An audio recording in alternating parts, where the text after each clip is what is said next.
പ്രധാനമന്ത്രി ഇന്ന് തിരുവല്ലയിൽ പ്രധാനമായും കോൺഗ്രസിനെ കടന്നാക്രമിക്കുന്ന ചില പ്രയോഗങ്ങൾ നടത്തി. അതിലേറ്റവും സുപ്രധാനമായ ഒന്ന്, ഇറാൻ യുദ്ധത്തിൽ രാജ്യ താൽപ്പര്യങ്ങൾ നോക്കാതെയാണ് കോൺഗ്രസിൻ്റെ പ്രസ്താവനകൾ എന്ന് പ്രധാനമന്ത്രി തുറന്നടിച്ചു.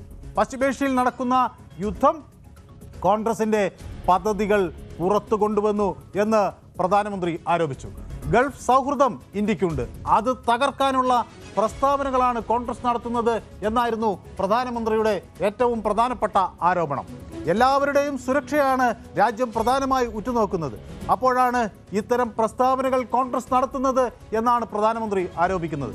ഗൾഫ് രാജ്യങ്ങളിൽ നിന്നും ഭാരതീയരെ എങ്ങനെ നാട്ടിൽ എത്തിക്കാം എന്ന് കരുതിയിരിക്കുമ്പോഴാണ് ഇത്തരം പ്രകോപനങ്ങൾ ഉണ്ടാകുന്നത് എന്ന് പ്രധാനമന്ത്രി പറയുന്നു.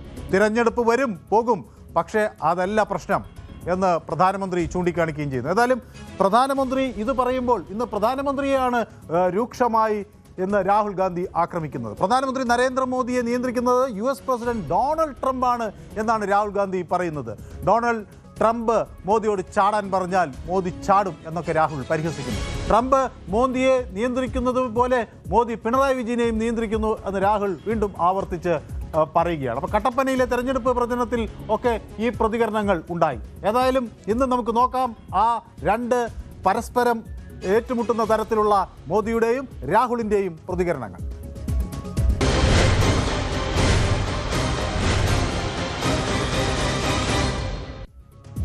चुनाव जीतने के लिए, मोदी को गाली देने के लिए कांग्रेस 1 करोड़ प्रवासियों का जीवन संकट में डालने को तैयार बैठी है। उधर ईरान में हमारे फिशरमैन केरल के हैं, तमिलनाडु के हैं, गोवा के हैं, आंध्र तेलंगाना के हैं, पुडुचेरी के हैं, उनकी जिंदगी खतरे में। हम वहां के संकट में से उनको बाहर ले आ रहे हैं। आज सैकड़ों की तादाद में मेरे मछुआरे भाई बहन भारत लौटने वाले हैं।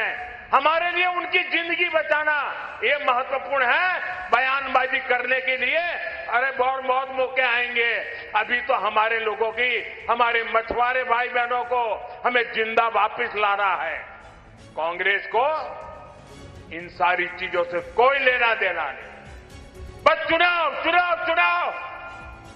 क्या देश के लोगों की चिंता नहीं करोगे? कांग्रेस को इस स्वार्थी सियासत के लिए केरलम के लोगों से माफी मांगनी चाहिए। पाप कर रहे हो। He is fully controlled by Donald Trump. If Donald Trump says jump, Narendra Modi jumps up. Lie down, Narendra Modi lies down. And if he says go to Israel, Narendra Modi flies to Israel. And the best part is, the most humiliating part, the most insulting part, is that Narendra Modi calls Donald Trump sir. Yes, Narendra Modiയും Donald ട്രംപും ഒക്കെ ഒരേ ചേരിയിലാണെന്ന തരത്തിലുള്ള വിമർശനമാണ് രാഹുൽ ഗാന്ധി നടത്തുന്നത്. അതേസമയം കുറെ കൂടി പക്വതയാർന്ന ഒരു സമീപനമാണ് കോൺഗ്രസിൻ്റെ ഭാഗത്തു നിന്ന് വേണ്ടത്. അവിടെ നിന്ന് പ്രശ്നങ്ങളിൽ നിന്ന് ആളുകളെ, ഭാരതീയരെ പുറത്തു കൊണ്ടുവരാനുള്ള ശ്രമം രാജ്യം നടത്തുമ്പോൾ ഇതുപോലുള്ള പ്രസ്താവനകൾ പ്രകോപനങ്ങൾ സൃഷ്ടിക്കും എന്ന് ഓർമ്മിപ്പിച്ചുകൊണ്ട് ഈ വിഷയം, ഇറാൻ യുദ്ധം ഇന്ന് വലിയ ഒരു വിഷയമായി തന്നെ ഇരു ചേരിയിലും നമുക്ക് കാണാൻ കഴിയും. അപ്പോൾ ഇതിൽ ഇന്ത്യയുടെ നിലപാടെന്ത് എന്ന്, ഒരു അന്താരാഷ്ട്ര തലത്തിലുള്ള ഇന്ത്യൻ നിലപാടെന്ത് എന്നത് കൂടി ഈ തെരഞ്ഞെടുപ്പ് ചർച്ച ചെയ്യുകയാണ്. ഏതായാലും നരേന്ദ്രമോദി അല്പം സമയത്തിനകം തിരുവനന്തപുരത്തെത്തും. അദ്ദേഹം കിള്ളിപ്പാലം മുതൽ കരമന വരെയൊക്കെയുള്ള റോഡ് ഷോയും പരിപാടികളും ഒക്കെ സംഘടിപ്പിക്കുന്നുണ്ട്. ഏതായാലും ഈ വികസന നിയമത്തിലേക്കാണ് പ്രധാനമന്ത്രി വരുന്നത് എന്നാണ് LDFിൻ്റെ വാദം. പ്രധാനമന്ത്രിയെ സ്വാഗതം ചെയ്യുന്നു എന്ന് പറയുകയാണ് LDF സ്ഥാനാർത്ഥി പി ശിവൻകുട്ടി. റോഡ് ഷോയിലും മണ്ഡലത്തിലെ വികസനങ്ങളുമൊക്കെ മോദി വന്ന് നേരിട്ട് കാണട്ടെ. നേമത്തെ സ്ഥാനാർത്ഥി രാജീവ് ചന്ദ്രശേഖർ സംവാദത്തിൽ നിന്ന് പിന്മാറിയത് BJPക്ക് ക്ഷീണം ചെയ്തു, ഇനിയും പരസ്യ സംവാദം ആകാം എന്നൊക്കെ ആണ് വി ശിവൻകുട്ടി പറയുന്നത്. പൊതുയിടങ്ങളിൽ നിന്ന് LDFിൻ്റെ പ്രചാരണ ബോർഡുകൾ എടുത്തുമാറ്റി, എന്നാൽ പ്രധാനമന്ത്രിയുടെ പ്രചരണ ബോർഡുകൾ നീക്കിയിട്ടില്ല എന്നുമൊക്കെ അദ്ദേഹം ചൂണ്ടിക്കാണിക്കുകയൊക്കെ ചെയ്യുന്നു. അപ്പോൾ അങ്ങനെ ഈ തെരഞ്ഞെടുപ്പിൽ ഇന്നത്തെ ഒരു പ്രധാന ചിത്രം നേർക്കുനേർ വരുന്ന പ്രധാനമന്ത്രിയും അതുപോലെ ലോക്സഭയുടെ പ്രതിപക്ഷ നേതാവുമാണ് എന്ന് നമുക്ക് വ്യക്തമാവുകയാണ്. അപ്പോൾ കേരളത്തിൻ്റെ തെരഞ്ഞെടുപ്പ് പ്രചരണം ആ നിലയ്ക്ക് ചൂടുപിടിച്ചിരിക്കുന്നു. അത് രാജ്യത്തിൻ്റെ തന്നെ ശ്രദ്ധയാകർഷിക്കുന്ന തലത്തിലേക്ക് ഒരു രാഷ്ട്രീയ സംവാദമായി ഇത് മാറുകയാണ്. അതിൻ്റെ ദൃശ്യങ്ങളാണ് നമുക്കിന്ന് കാണാൻ കഴിഞ്ഞത്. അപ്പോൾ ഏതായാലും കൂടുതൽ ഇടങ്ങളിൽ രാഹുൽ ഗാന്ധി ഇന്ന് അദ്ദേഹത്തിൻ്റെ ആക്ഷേപങ്ങൾ ഉന്നയിക്കുകയുണ്ടായി. ഈ തെരഞ്ഞെടുപ്പ് കഴിഞ്ഞാൽ കേരളത്തിൽ ഇടതുപക്ഷം ഇല്ലാതാകും എന്നാണ് രാഹുൽ ഗാന്ധി ഇന്ന് പറഞ്ഞത്. ഇടതുപക്ഷത്തെ മുന്നോട്ട് നയിക്കുന്നത് വർഗീയതയുടെ അദൃശ്യകരമാണ് എന്ന് അദ്ദേഹം പറഞ്ഞു. ഇടതുപക്ഷം നിലകൊള്ളുന്നത് എന്തിനു വേണ്ടിയാണ്? ഇടതുപക്ഷം യഥാർത്ഥ ഇടതുപക്ഷമായി ഇല്ല എന്നൊക്കെയുള്ള ഒരു വിമർശനം രാഹുൽ ഗാന്ധിയുടെ ഭാഗത്തു നിന്ന് ഉണ്ടായി. രാഹുൽ നടത്തിയ സുപ്രധാനമായ ഇടതുപക്ഷത്തെ ആക്രമിച്ചുകൊണ്ടുള്ള ആ പ്രതികരണം കൂടി നമുക്കൊന്ന് കേൾക്കാം.